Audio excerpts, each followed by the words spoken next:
Michele Irizarry with Better Homes Realty, and this is our first video blog, Shore Prime Perspective. Today we're with Lopes from Intercounty Mortgage.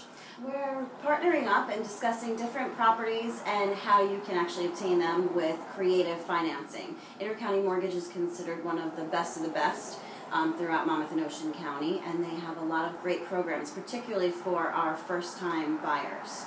So what do you have to offer today, Brett?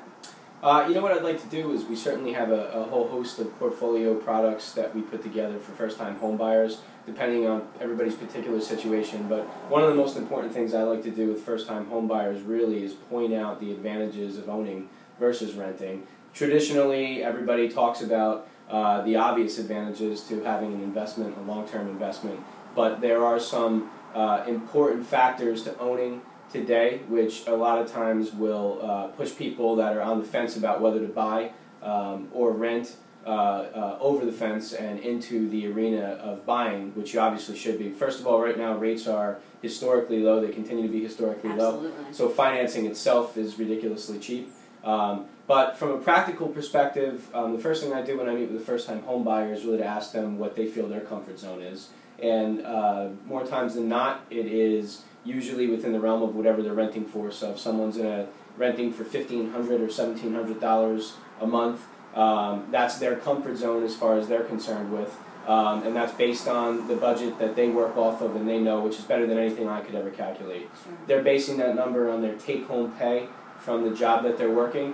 And one of the things they don't realize are the tax implications of owning versus renting. You know, when you rent, you have no tax write-off at all. When you buy, all of the interest on your mortgage is tax deductible, along with property taxes as well. That's huge. And that's huge.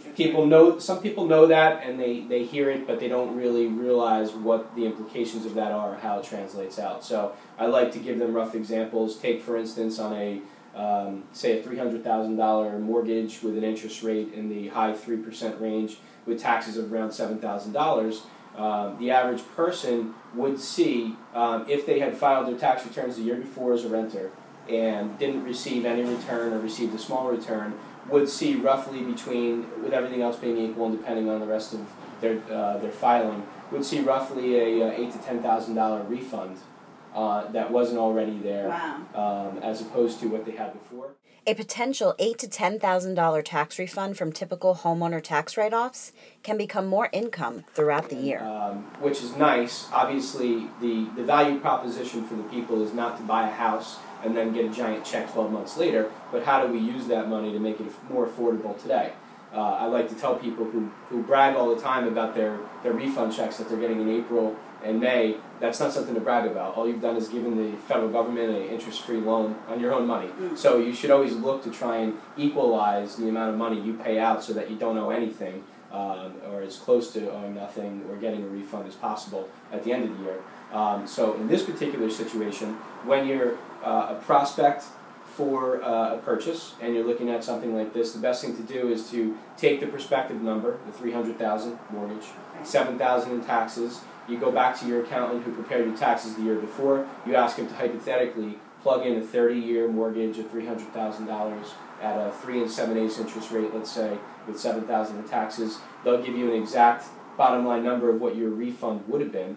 If that number ends up being $8,000, $9,000, $10,000, rather than wait until the end of the following year after purchasing in order to realize that benefit, you can then go back to your HR department at work before you even close on the house and say, my tax situation has changed and I would like to manually adjust my federal withholdings by whatever that number is, that $10,000, divided by 24 months, 26 months, 12 months, whatever your payroll cycle is. So you essentially have a situation where you're getting a raise at work. Your take-home pay at work that otherwise left you comfortable at $1,500 a month or $1,700 a month as far as affordability has now gone up. If you were receiving $2,000 take-home, now maybe you're receiving $2,800 take-home a month.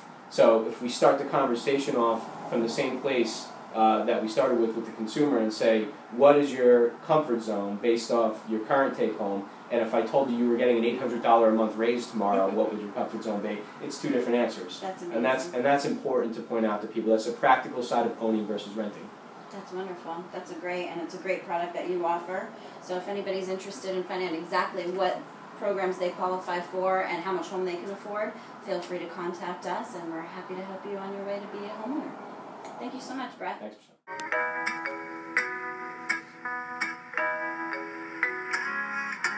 Come with me to a place by the sea. If the ship breaks down, you can always find me. Dirty J chilling underneath a shady tree.